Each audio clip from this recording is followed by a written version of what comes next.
Do you consider yourself to be competitive? And do you think being competitive is helpful or hurtful to your golf game? Let's get into it.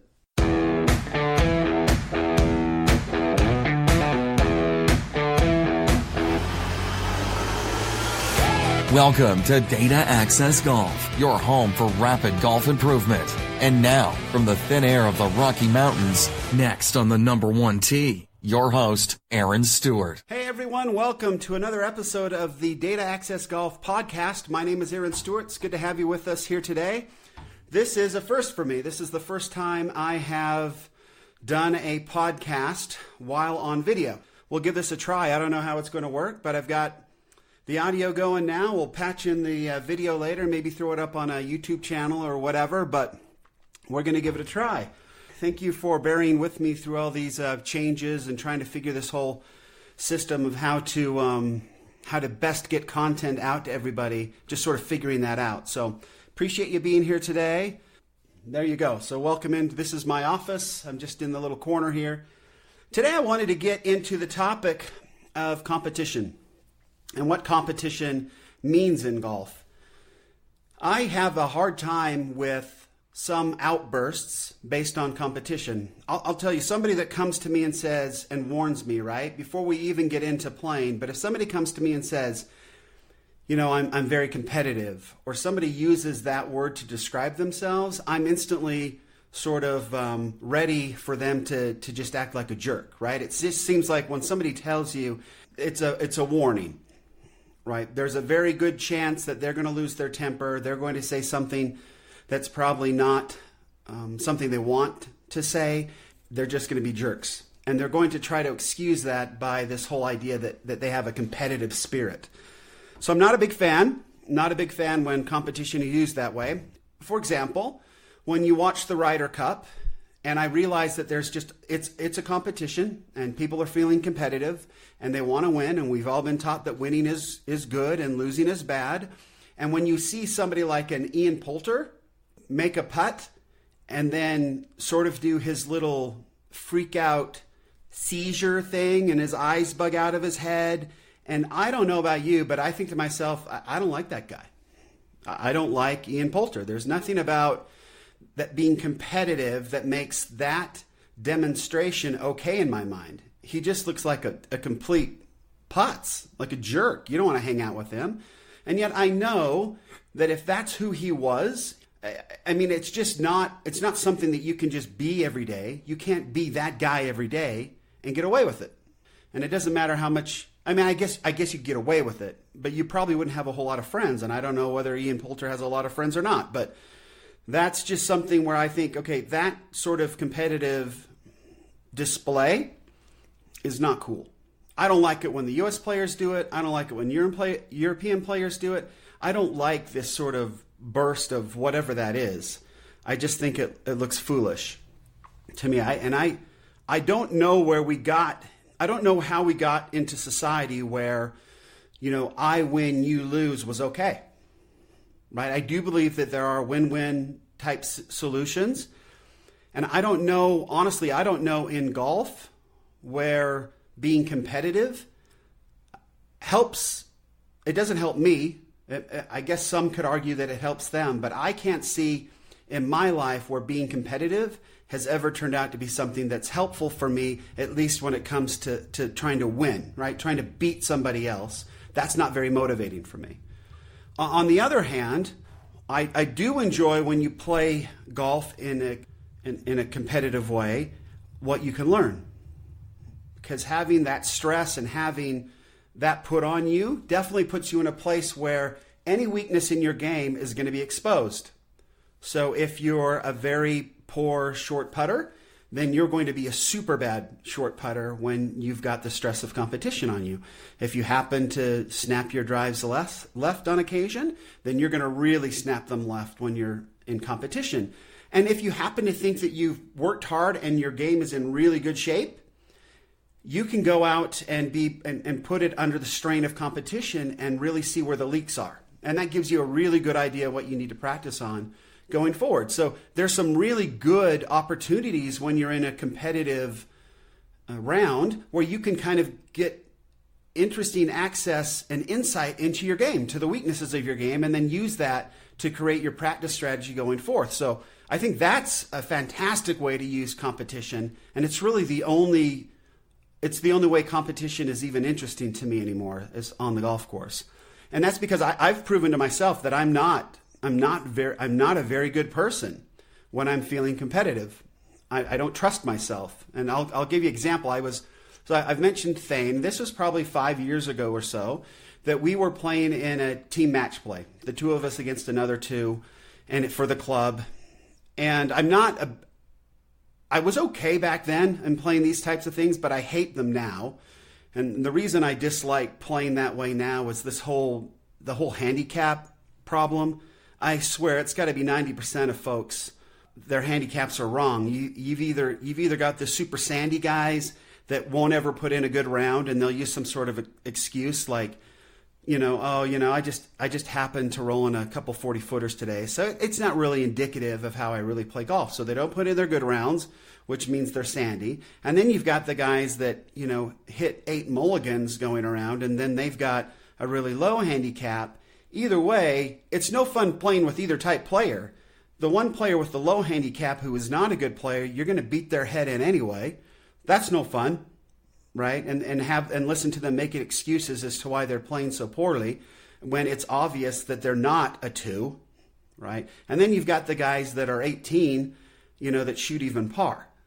Either way, it's no fun playing with those guys, and it's no fun competing against those guys.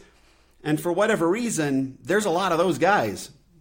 I somewhere along the line, golf became some kind of a identity push for them, where how good a golfer they were, or if they won something, right, with a really sandy handicap and they won something, they got something, I guess, to their self-esteem that made them feel better about themselves. And that the guys that don't ever win anything because their handicap's is so freaking low, and so they never have a chance to win anything, they enjoy walking around and telling everybody they're a 2, when they're a 12. Right? So you've got some weird sort of, they're getting something from whatever they're doing that's helping their psyche, their self-esteem, whatever it is, but it's complete crap. And I don't like to play with those types of people. So in this particular match that Thane and I were in, we were pretty evenly matched. The guys were within a couple strokes of us, and they had really established really good handicaps. We know these guys. We went out and played them, and it was a great match. I mean, it was back and forth. We were on top of each other. Everything was going. It was great, and got to the point where we had to win the 18th hole to force a playoff, and we did. So we won the 18th hole with a birdie. It was Thane made a birdie putt, and so we go back out and start back out on 10 for whatever reason, but we went back out on 10. So we push 10, and we push 11, we push 12. We get on 13th, it's par 5. Thane and I hit really good drives. These guys hit okay drives. They're behind us a little bit. They lay up. Thane and I both go for the green. I'm in the right sand trap. Thane's in the left sand trap. They hit onto the green. One guy misses left in the sand trap. The other guy hits up kind of short, pins in the back, left, and which is kind of on a slope, tough putt. Thane and I both splash out of the sand traps. I think I've got like a 12-footer right to lefter. Thane's got like a 10-footer. It's a more left to right. The guy in the other sand trap, he knocks it up to about 3 feet. Great shot, makes the putt. So he's now in with par. We're going to either make our putts or push and move on, right? Well, no. The guy with the 45-footer, now he's got a green light. He hammers this thing. It goes screaming at the hole. He takes all the break out of it. It hits the back of the hole. It goes up. In my mind now, it's 10 feet, but it's probably 3 inches and goes in the hole.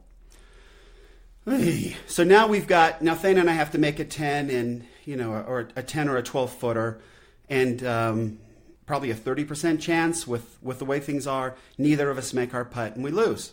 And they're demonstrative. They're celebrating their come from behind win, really. You make a 45-footer, and you don't expect to win those, but they did. And we shook hands, and they were kind of overly enthusiastic for my taste, and it made me upset. I was angry. I was angry for a long time. Fortunately, as the golf gods would have it, we get these guys the next year. Same group. Our handicaps are a little bit different, but still close. and we go out and play. And this time, Thane and I, we just stayed real focused, played real well, and we stayed on top of them. They got within a hole here and there, but I think we beat them 2-1, ended it on the 17th hole, 3-2. We ended at 3-2 on the 16th hole and shook hands and whatever. And this is where I realized that I am a very poor sport, that I don't have a lot of control over my mouth when it gets done. So we finish, we shake hands, and they start walking off the green. And I say loud enough to make sure that they hear, and I'm not proud of it. I'm still not proud of it. I said, "Ding dong, the witch is dead." Thank you, Wizard of Oz. Kind of had this sort of snarky, arrogant kind of feel about it. And as soon as it left my mouth, I looked over at Thane, and I could see that he didn't react very well to that. And he's such a good guy. And these guys kept walking, but I know they heard it, and they got in. And I realized, you know what? That sucks. To say something like that, to act like that. They were, sort of demonstrative and celebratory the year before, and I didn't like that. And now I come out with this sort of snarky, nasty comment at the end of it, and I didn't like it. I've pretty much shut down competition a lot since then, especially team stuff when you're actually going head to head. I don't do a lot of that. If I do any sort of tournaments, it's more like, state am, sort of open fields. I don't play match play. I don't do any of that anymore. And there's advantages to that, and I realize that I'm missing out on a very important part of golf, and I'm missing out on the opportunity to sort of work on my competitive issues, the negative side of the competition, but I didn't enjoy it.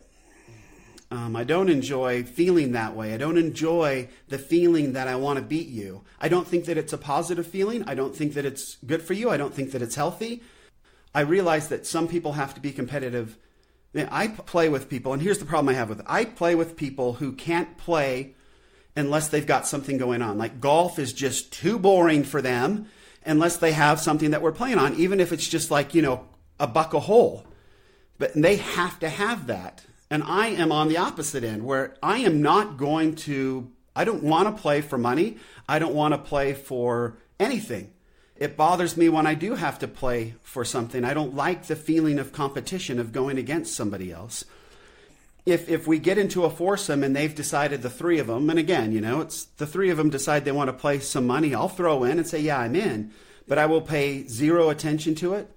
I will not ask how much I'm up or how much I'm down. I really just don't care. And at the end, I'll give you my whatever it is, or I'll take my whatever it is.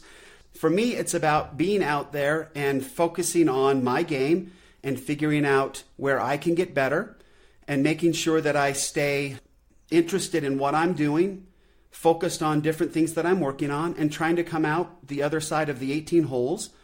Maybe I've learned something. Maybe I've increased my ability to stay focused during a shot. Maybe I've increased my ability to pick a responsible target. And maybe I've increased my ability on how to handle negative thoughts and then refocus myself on the task at hand and staying, outside. I talked about staying in the environment instead of up, bouncing around with thoughts in my head, staying present to what's going on outside. So those are the things that I like to work on. And I think the competitive side of it is a distraction from that. I don't think that those work well together. And I can see where people can get burned out by that.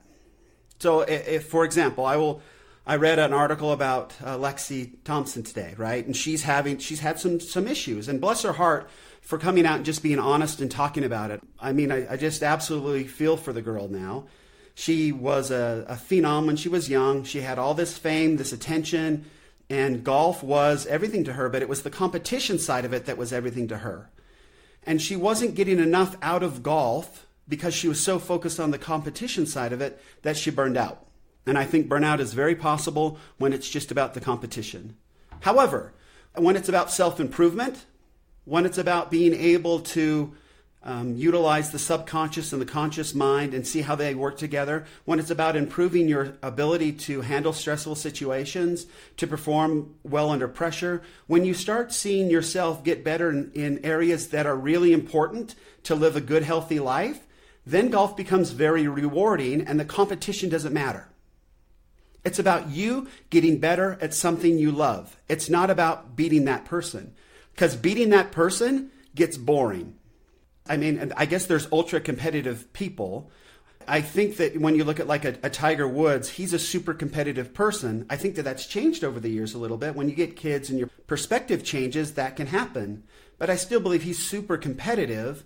It might be it would be interesting to have a talk with Tiger and see how that's changed in him, how that competitive fire has changed in him, because I think that it probably has. But I also think that Tiger is now focusing on, he has this opportunity to get back playing a sport that he loves, that he hasn't been able to play for a very long time, get back to playing a sport that he loves, tapping in. I heard that he'd gone back and looked at some of his old swings when he was a kid, tapping back into whatever that was that made golf wonderful for him, the relationship with his father, whatever it is, being outside, the smells, the opportunity of hitting, to hit a really good golf shot, to be a creator out on the golf course, to have his kids see that dad is really, really good at something. That seems like that could be a big benefit, something to really hold on to. But I think there's different motivations there. And you see some of the pros that have been out a while and they start having families and they start realizing that there's more to life than competition. And I'm not going to say there's more to life than just golf, because golf can be something that's very rewarding and important in your life and actually help you gives you the opportunity to be present to not only the golf course, but be present to your family and your friends, to just be in the moment. It gives you a perfect place to practice that. Really amazing, wonderful life skills that enrich life, where just beating somebody's head in every day, all day, for a couple bucks can become very, very boring. Anyway, so that's kind of my thoughts on competition. Competition can be a wonderful place to learn about your own game. And if you use competition to learn about your own game, competition then can become super helpful. But if you're using competition just to make yourself feel better because you beat somebody else, I think that it can become exhausting and not worth playing. And so I get that. I'm interested to see how Lexi kind of comes out of this. It sounds like she's working with some therapists and things, but I think that she's going to learn that there are ways for her to take this activity that she loves, golf, that probably represents family relationships, a lot of really good memories, hanging out with her brothers, getting better at something, becoming, a master at something. There's something that when she taps back into that process of learning and becoming a more rounded person through golf, then the passion returns and she'll be back and she'll love it. I look at a lot of the young players. I look at a Jordan Spieth and I wonder about that with him getting married. A lot of the young players that come out with all this, this bolster and this competitive spirit and, they're going to go out and kill the world, that eventually that's got to run out and golf better become something else, or burnout is completely possible and probable. So that's kind of it for today, sort of my ideas on competition. I think that if we really look at the game of golf for what it is, that it's not really about competition. It's really about becoming better at something, not just while we're playing golf. Then it becomes something that you can be super passionate about, but it doesn't disrupt your relationships. It doesn't hurt your ability to get along with others. It doesn't make you a jerk. It actually makes you a really nice, well-rounded, calm person. And golf is a training ground to enhance the rest of your life. Until next time, remember, better data always means better golf. Thanks. Thanks for listening to Data Access Golf with Aaron Stewart. Check us out online at dataaccessgolf.com, and we'll see you on the next episode.